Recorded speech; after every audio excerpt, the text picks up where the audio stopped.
Parliament has handed the ball back to the courts of the executive to weigh in on the implication of surrendering the independency of National Information Technology NITA-U as government finalizes the rationalization move.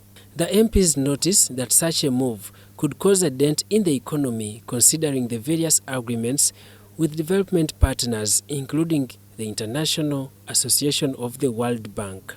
And as long as the loan has been obtained and is still being used for that purpose, then NITA-U will not go.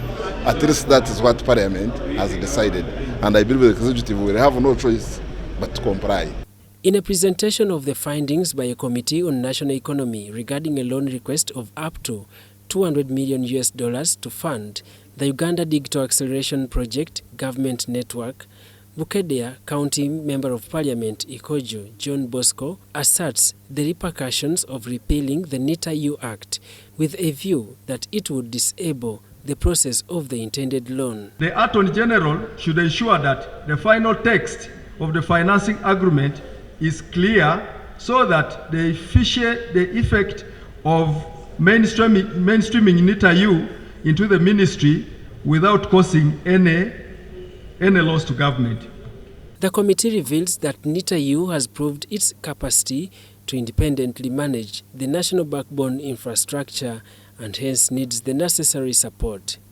Whereas the committee had noticed that the implementation of the project activities will be channeled through a steering committee chaired by the Permanent Secretary, Minister of Information, Communication, Technology and National Guidance, Parliament noticed a conflict of interest described as ambiguity which may influence corruption tendencies, hence deleting the clause in the report through a motion raised by Muwanga Chivumbi, the Shadow Minister for Finance, Planning and Economic Development. The loan was structured that the minister will have that supervisory role, but the actual implementation will be done by NITA-U.